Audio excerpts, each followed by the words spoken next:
Gang versus boys gang football মাঠের সূচনা শুভারম্ভ হলো হাত মিলিয়ে।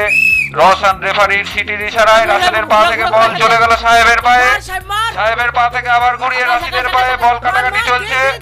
চরম উত্তেজনা, ছেলেরাও খেলছে, মেয়েরাও তাদের সঙ্গে টক্কর দিচ্ছে। সাহেবের পা থেকে বল চলে গেল সোজা আকাশ গুনার পায়ে। কালো পোস্ট টানছে, গোল পোস্টের দিকে বল। গোল! গোল! ছেলেদের তরফ থেকে একটা গোল। দারুণ একটা গোল করলো আমাদের আকাশ। ছেলেরা 1, মেয়েরা 0। খেলার শুরুতেই ছেলেদের তরফ থেকে একটা গোল হয়ে গেল।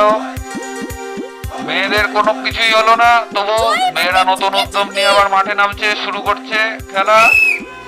রেফারি সিটিতে আবার সোহানার পা থেকে বল চলে গেল সাহেবের পায়ে, কিন্তু না, বল ছিটকে বেরিয়ে গেল। দেখা যাক, আবার সোহান থেকে